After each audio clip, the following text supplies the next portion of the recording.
अब ये Asia cup 2025 का आगाज हो गया, स्टार्ट में उस तरह से हाइप नहीं बनी, हाइप बनी लेकिन सियासी तौर पर बनी। अब मुझे ऐसा लग रहा है कि शायद एग्री करें मेरे पैनलिस्ट भी कि इंडिया ये मार्केटिंग स्ट्रेटेजी अपना रहा है। क्या कर रहा है, कभी हरभजन सिंह को ले आते हैं, कभी इरफान पठान को ले आते हैं, कभी अपने यूट्यूबर्स के थ्रू कहलवाते हैं कि टिकट्स नहीं बिक रही, लेकिन आज ये खबर है कि 90% टिकट जो है सोल्ड आउट है, इवन ब्लैक में मिलने जा रही है। और ये खबर कल ही आकिब कुरैशी ने बता दी थी कि ऑन मैच डे आपको टिकट मिलेगी नहीं, इवन ब्लैक में भी नहीं मिलेगी। तो ये सूरत हाल प्लस हरभजन सिंह का एक स्टेटमेंट सामने है, उन्होंने कहा कि जनाब व्यापार और क्रिकेट ये होनी चाहिए, लेकिन आप देखें कि अगला मुल्क कौन सा है, आगे आ कौन रहा है। ठीक है, बहरहाल उसने ये कह दिया कि ये हुकूमती सतह का है, हमारे पर जो था हमने तो भाई वो लेजेंड्स लीग नहीं खेली, हम तो देश जो है वो द्रोही कहते हैं या व्हाटएवर जो भी इनको अपनी ज़ुबान में लफ्ज़ इस्तेमाल करते हैं वो है, हम ये नहीं करेंगे। दूसरे एंड पर जनाब IPL की एक टीम ने ऑफिशियली ट्वीट किया सेकंड मैच के लिए, उसमें मुझे कम से कम 5 मिनट लगे कि आखिर इस पे मीम्स बन क्यों रही हैं। फिर मैंने गौर किया, फिर एक मीम बहुत मज़े की थी कि India versus John Cena you can't see me, तो उसमें पाकिस्तान का फ्लैग और नाम मौजूद नहीं था। इस तरह की ओछी जो चीज़ें हैं वो इंडिया की जानिब से हो रही हैं। शायद यही वजह मार्केटिंग स्ट्रेटेजी मैंने कहा है कि इस तरह से हाई बनाने की कोशिश की जाए। इस सारी सूरत पर बात करते हैं, हमारे साथ मौजूद है senior sports analyst Ahmed Saeed और सीनियर रिपोर्टर हमारे साथ आकिब कुरैशी इस वक्त इन हाउस मौजूद हैं। Welcome to both of you जी। आगाज़ कर लेते हैं मेरा ख्याल इसी खबर से जो हरकत की है आकिब कुरैशी साहब। ये पंजाब 11 प्रीति जिंटा की जो भी वो टीम है PBKS करके है, पहले तो पंजाब किंग्स 11 ही था।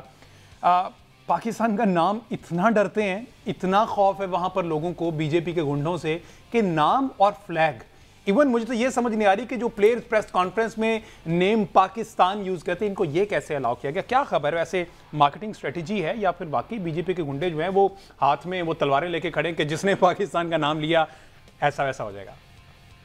देखिए हमजा, पंजाब किंग्स ने जो अपने सोशल हैंडल्स पे इस तरह की चीज़ें लगाई हैं, मुझे लगता है कि जो वो चाहते थे वो उनको मिल गया है। उनको एक रीच चाहिए थी, वो उनको मिल गई।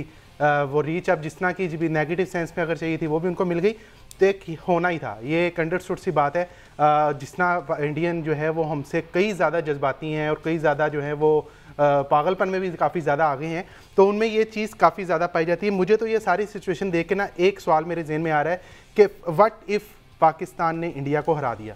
मुझे तो लगता है इंडिया का उसी वक्त एशिया कप खत्म हो जाएगा और उनके घरों को जो है ना वो क्रिकेटर्स ने कुछ ना कुछ वहां पे कर देना, नेपाल वाला सीन ना हो जाए वहां पे। अगर पाकिस्तान ने इंडिया को हरा दिया, जो सिचुएशन क्रिएट हो गई है और जो सिचुएशन स्पेशली क्रिएट इंडिया में हो रही है और जो गोदी मीडिया कर रहा है सारा, ऑब्वियसली गोदी मीडिया इसमें इंक्लूड है, तो मैं मोदी मीडिया नहीं कहता, मैं गोदी मीडिया कहता हूँ, माफ़ी के साथ मेरे जो दोस्त हैं वहाँ पे। लेकिन ये जो हरकतें हो रही हैं इनको आप जस्टिफाई भी कर सकते हैं उनके साइड पे कि ठीक है वो मुहिब्बे वतनी उन्होंने दिखानी है। अगर यही चीज़ फॉर एग्जांपल अगर लाहौर कलंदर वाले अपने जो है वो अपने सोशल मीडिया हैंडल्स पे करते या कोई भी अपनी जो है फ्रेंचाइज इस तरह करती, तो उनके पास क्या आनी थी। लेकिन फिर वही बात, जो उनको चाहिए था वो उनको मिल गया। उन्होंने एक चीज़ बेचनी थी, वो उनकी अच्छी खासी बिक रही है, इधर भी बिक रही है, सरहद के उस पार भी बिक रही है, बल्कि पूरी दुनिया में बिक रही है। जिस तरह आपने बताया कि मीम्स की दुनिया में वो टॉप पे इस वक्त ट्रेंड कर रही है, तो कोई बईद नहीं है अगर ये पंजाब किंग्स ने किया तो हमें थोड़ी देर बाद मुंबई इंडियंस की तरफ से मिल जाए, RCB की तरफ से मिल जाए, तो इस तरह की चीज़ें ऑब्वियसली होंगी। लेकिन हमें इंशाल्लाह फोकस अपने मैच पे रखना है और हमारे खिलाड़ी बड़े भरपूर किस्म की तैयारी पे हैं। क्या लग रहा है, कोई क्लैरिटी इनको भी नहीं पता। एक तरफ तो ये सुप्रीम कोर्ट से रुजू करते हैं कि ये मैच रुकवाया जाए, दूसरी तरफ ये क्या करते हैं कि इसकी टिकट्स जो हैं अब वो ब्लैक में मिलना शुरू होगी, दूसरी तरफ एक हाइप बनाने की कोशिश करते हैं। कौन, सुनील गावस्कर हैं या जिन्होंने स्टेटमेंट दी है कि खेलना चाहिए और जीत कर इसको हमें बदला लेने के लिए उस तरह से करना चाहिए, तो इनको तो खुद बता रहे हैं कि 6-0 जो 6-0 हुआ है उन जख्मों पर खुद से नमक छिड़क रहे हैं। आपको क्या लगता है, हाइप और वही मार्केटिंग स्ट्रेटजी? अच्छा, मैं सुनील गावस्कर साहब के स्टेटमेंट नहीं सुन सका। अगर उन्होंने इस तरह की बात की है, किसी भी इंडियन लेजेंड ने ये बात की है, तो मतलब ये तो बड़ी अजीब और गरीब सी बात है कि आप जंग की शिकस्त का बदला क्रिकेट के मैदान में लेंगे।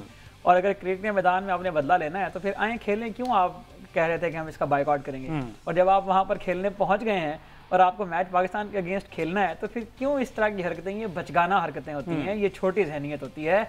इस तरह की हरकतें देख के, इस तरह की चीज़ें देख के आपको अंदाज़ा हो रहा होगा कि इंडिया इतनी बड़ी जमहूरियत होने के बावजूद दुनिया में डिफरेंस क्यों क्रिएट नहीं कर पा रहा।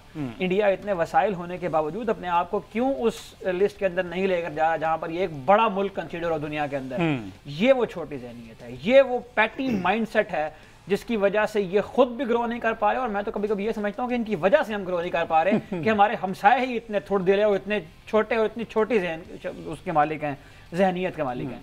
तो भाई अगर आपको इतना ही तकलीफ है पाकिस्तान से, तो ना खेलें पाकिस्तान से, बने ना मर्द के बच्चे। आप एक तरफ कहते हैं कि हमने पाकिस्तान का बाइकआउट करना है, फिर आपके ब्रॉडकास्टर्स आपको कहते हैं कि भाई आप पाकिस्तान के मैच का बाइकआउट करेंगे तो जो 170 मिलियन का हमने खरीदा हुआ एशिया कप वो हम कहां से पूरा करेंगे। फिर आप मजबूरी बन गई वहां पर आकर खेलना। अब आप खेलने के लिए वहां पहुंच भी गए हैं, आप खेलना भी चाहते हैं, लेकिन आपके पीछे वो सारा एजेंडा जो आप पिछले 3 महीने में मीडिया के ऊपर और सोशल मीडिया के ऊपर अब वो आपके आड़े आ रहा है। तो दुनिया, हमने कल भी ये बात की थी कि दुनिया में जहां भी इंतहा पसंद नजरियात होंगे वो अपनी आवाम को और अपने सेलिब्रिटीज को इसी माइंडसेट में लेकर जाएंगे। अब समझ में नहीं आ रही है क्या करें। अब एक ऐसी बंद गली में आ गए हुए हैं जहां मैच खेलना ही मजबूरी है और मैच का बाइकआउट करना उस देशभक्ति का तकाजा है जिसकी रट लगा रहे हैं पिछले 3 महीने से।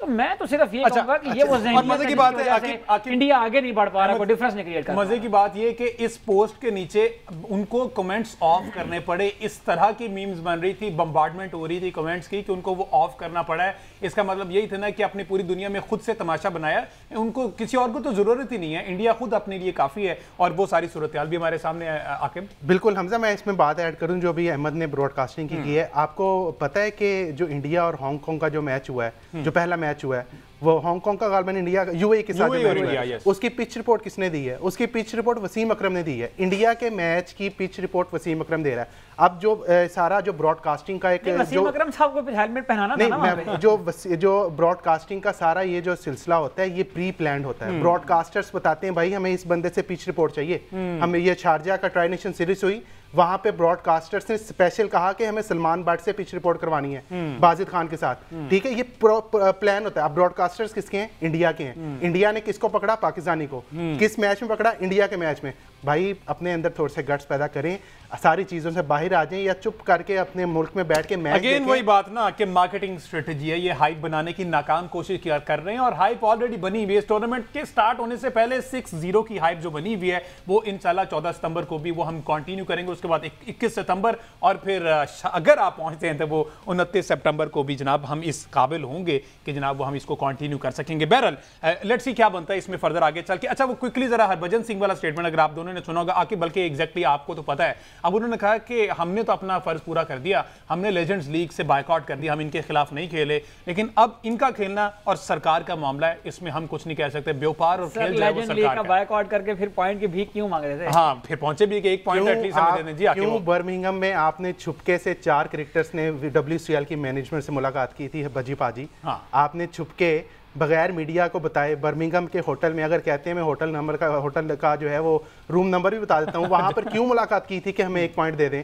क्योंकि आपको पता था अगर 1 पॉइंट हमें ना मिला तो हमें फाइनल में जाने के लिए पोजीशन नहीं करेंगे। वो तो आपके लिए स्क्रिप्ट ऐसा तैयार कर दिया गया था कि आपको आगे पहुंचाना था, आप लोग आगे पहुंचे और आपने जो है खेलने से इनकार कर दिया। लेकिन आपने जो ये यू टर्न मारा ना, ये यू टर्न आप ना ही मारते तो बेहतर था। आप अपने अगर स्टैंड पे खड़े रहते, वहाँ जो आपने WCL में स्टैंड लिया था कि हमने नहीं खेलना, और आप अब भी कहते कि भाई हमने कमेंट्री करने भी नहीं जाना, तो फिर यकीन करें हम आपको थोड़ा सा इंसान मान जाते या थोड़ा सा आपको मर्द समझ जाते। आपकी बातों में एतमाद होता हमें, कोई हम उसके ऊपर कोई एक्शन दे पाते। अब तो ये बातें बिल्कुल हमें ऐसे लगती है कि जैसे कोई मतलब ये चलती फिरती मीम बनी हुई है। और ये मीम जो है ये इंशाल्लाह प्रोलॉन्ग करेंगे।